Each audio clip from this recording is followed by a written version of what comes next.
Hello everyone, welcome back to tutor tips. मैं अमनप्रीत आज आपके लिए लेकर आई हूँ बिजनेस स्टडी का नेक्स्ट टॉपिक, जिसका नाम है प्लानिंग। इसमें हम इसका मीनिंग, इंपॉर्टेंस एंड लिमिटेशंस को कवर करेंगे। तो चलिए शुरू करते हैं। टॉपिक शुरू करने से पहले आपसे रिक्वेस्ट है कि आप वीडियो को लाइक करें, शेयर करें, चैनल को सब्सक्राइब करें एंड बेल आइकन को जरूर प्रेस करें सो दैट नई नई वीडियोस की नोटिफिकेशन आप तक पहुंच सके। Planning refers to a thinking process that determine in advance what to do। तो बेसिकली प्लानिंग में हम यही करते हैं कि सबसे पहले हम ये एडवांस में सोचते हैं कि हमें क्या करना है। एक ऑर्गेनाइजेशन में अगर पॉलिसीज एंड प्लान्स बनते हैं तो वो प्लानिंग का पार्ट है। प्लानिंग करते हैं हम किसी चीज़ की। अगर ऑर्गेनाइजेशन में एक्टिविटीज़ को परफॉर्म करना है तो उसके लिए पहले ही प्लानिंग करी जाती है कि वो एक्टिविटीज़ क्या होंगी, उन एक्टिविटीज़ को कौन परफॉर्म करेगा, कैसे होगी, क्या टाइम पीरियड होगा। तो यही प्लानिंग है। प्लानिंग हेल्प करता है ऑर्गेनाइजेशन के गोल्स को इफेक्टिवली अचीव करने में, क्योंकि ये एक राइट डायरेक्शन देता है राइट पाथ पर चलने का। As we know, planning is the intellectual task and have great significance to the organization।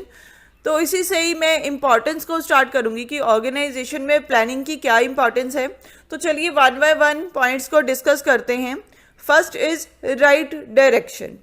Right direction का मतलब होता है कि एक्यूरेट डायरेक्शन आगे जाने के लिए, कि ऑर्गेनाइजेशन में अगर एक्टिविटीज़ परफॉर्म करनी है तो उसको क्या है, एक सही पाथ पे, राइट डायरेक्शन पे वो एक्टिविटीज़ परफॉर्म हो, सो दैट ऑर्गेनाइजेशन की एफिशिएंसी इंक्रीज हो, यूनिटी ऑफ डायरेक्शन जो है हम उसको लीड करें। Second point is reduction of uncertainty. अब अनसर्टेनिटी का मतलब होता है कि इन फ्यूचर अगर कुछ भी हैपन हो जाए जो रिस्की हो, जिसके बारे में हमें पता ना हो, ठीक है, तो उस सिचुएशन में क्या है कि अगर हमने प्लानिंग करी हुई है कि अगर इन केस ऐसे हो गया तो हम क्या एक्शन लेंगे, तो अकॉर्डिंग टू दैट अगर हमने प्लानिंग करी है तो उससे क्या होगा, हमारा जो रिस्क होगा वो रिड्यूस हो जाएगा। क्योंकि प्लानिंग के टाइम पे एक मैनेजर जो है वो कुछ एजम्पशंस सेट कर लेते हैं फ्यूचर के लिए, कि अगर फ्यूचर में एज्यूम करके चले कि अगर इतना लॉस हो जाएगा तो देन हमें क्या करना है, किस तरीके से एक्टिविटीज़ को परफॉर्म करना है या क्या एक्शन लेने हैं। तो अकॉर्डिंग टू दैट अगर फ्यूचर में कुछ ऐसा हैपन हो भी जाता है तो जो पहले से ही ऑलरेडी प्लान्ड है, तो अकॉर्डिंग टू दैट हम अगर काम करेंगे तो इससे रिस्क जो है वो रिड्यूस हो सकता है। Third point is reduction in wasteful activities. Planning confirm करता है क्लैरिटी ऑफ थॉट्स को एंड एक्शंस को।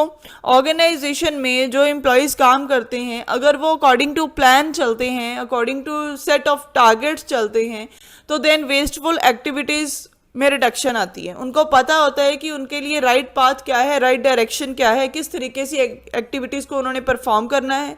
तो अकॉर्डिंग टू प्लानिंग वो उसी तरीके से काम करते हैं, जिससे ऑर्गेनाइजेशन की एफिशिएंसी इंक्रीज होती है। Fourth point is planning enhancing innovative ideas. तो जो ये प्रोसेस है प्लानिंग का, ये बेसिकली फोर्स करता है मैनेजर्स को डिफरेंटली सोचने के लिए, so that we can say it's a great scope for a manager to determine and making a blueprint for future activities। Fifth point is planning facilitate fast decision making।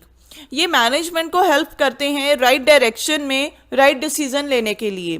हर एक organisation में managers जो है वो future के लिए goal set करते हैं, तो उन गोल्स के लिए वो डिसीजन लेते हैं, जो डिसीजंस वर्किंग कंडीशंस के अकॉर्डिंगली लिए जाते हैं। आगे कुछ लिमिटेशंस हैं प्लानिंग की, तो चलिए वन बाय वन इसको भी डिस्कस करते हैं। First is rigidity. अगर एक बार ही मैनेजर कोई प्लान बनाता है, ठीक है, तो उसको एग्जीक्यूट करवाता है अपने एम्प्लॉयज़ से, तो देन फ्यूचर में अगर कुछ चेंज करना है तो वो इजीली चेंज नहीं हो पाता, कि एक्चुअल में जो पहले पॉलिसीज़ बन गई अगर उसके हिसाब से काम चल रहा है तो हम उसको चेंज नहीं कर सकते। ये भी एक प्लानिंग की ड्रॉबैक है। Second point is not work in changing environment. Planning वहाँ पे काम नहीं करती जहाँ पे एनवायरनमेंट बार बार चेंज होता है, ठीक है। तो इसमें क्या आ जाएगा, जैसे इकोनॉमिक एनवायरनमेंट, ठीक है जी, जिसमें इकोनॉमिक पॉलिसीज चेंज हो जाती हैं। अगर मैं बात करूँ change in fashion taste and preferences की, तो अगर मतलब वो चेंज हो जाता है, देन लीगल एनवायरनमेंट वो चेंज हो जाता है, गवर्नमेंट की पॉलिसीज, लॉज एंड ऑर्डर्स वो चेंज हो जाते हैं, तो इस केस में प्लानिंग काम नहीं करती। Third point is time consuming. ये क्या है, अगर हम ऑर्गेनाइजेशन की बात करते हैं तो मैनेजर के लिए ये एक बहुत ही बड़ा टाइम कंज्यूमिंग एक प्रोसेस होता है, बिकॉज उसमें प्लानिंग में उसने क्या सोचना है, एक अपना फ्यूचरिस्टिक गोल जो ऑर्गेनाइजेशन का है उसको सेट करना है और अपने अंडर जितने भी एम्प्लॉयज़ हैं उनसे वो काम करवाना है। तो बेसिकली इसमें बहुत सारी एजम्पशंस भी आ जाती हैं, टाइम भी होता है कि हमने एक्चुअल में किस तरीके से काम करना है, कैसे एक्टिविटीज़ को परफॉर्म करना है, कौन एक्टिविटीज़ को परफॉर्म करेगा, क्या उसके लिए राइट टाइम होगा, क्या रिसोर्सेज चाहिए होंगे। तो इन सभी पैरामीटर्स के ऊपर प्लानिंग करनी है, तो इसके लिए क्या है, टाइम तो चाहिए। Fourth point is planning does not give a guaranteed success. अब इसका मतलब ये है कि एक ऑर्गेनाइजेशन में अगर कुछ प्लानिंग के साथ एक्टिविटीज़ परफॉर्म हो रही हैं, प्रेजेंटली वो अच्छी परफॉर्म हो रही हैं, लेकिन फ्यूचर में हम ये नहीं कह सकते कि वो प्लानिंग एज इट इज़ चलेंगी, क्योंकि ऑर्गेनाइजेशन में एक्सटर्नल फैक्टर्स हमेशा साथ चलते हैं। तो इन फ्यूचर अगर एक्सटर्नल फैक्टर्स में कुछ चेंजेस आ जाती हैं, सपोज जैसे गवर्नमेंट की पॉलिसीज़ चेंज हो गई, कस्टमर के टेस्ट एंड प्रेफरेंसेस चेंज हो गए, तो हमारी अगर जो भी प्लानिंग हुई होगी तो अकॉर्डिंग टू दैट तो हम एक्टिविटीज़ को परफॉर्म नहीं कर सकते। तो इससे क्या है कि हमें फेलियर का सामना करना ही पड़ेगा। Fifth point is huge cost. Planning एक इंटेलेक्चुअल प्रोसेस है और कंपनीज क्या करती हैं, हायर करती हैं एक्सपर्ट्स को प्लानिंग करने के लिए रिगार्डिंग द फ्यूचरिस्टिक एक्टिविटीज। तो experts lot of time company में स्पेंड करते हैं, अपने एफर्ट्स लगाते हैं कंपनी में, जिसके लिए कंपनीज को काफी एक्सपेंसेस पे करने होते हैं regarding that. So we can say that it's cost consuming process. Thank you everyone for watching this video and listening with patience. अगर आपको ये वीडियो अच्छी लगी तो प्लीज़ इसे लाइक ज़रूर करना, शेयर करना, सब्सक्राइब करना अगर आप चैनल पे नए हैं तो, और आने वाली वीडियोस की नोटिफिकेशन के लिए बेल आइकन को ज़रूर प्रेस करना।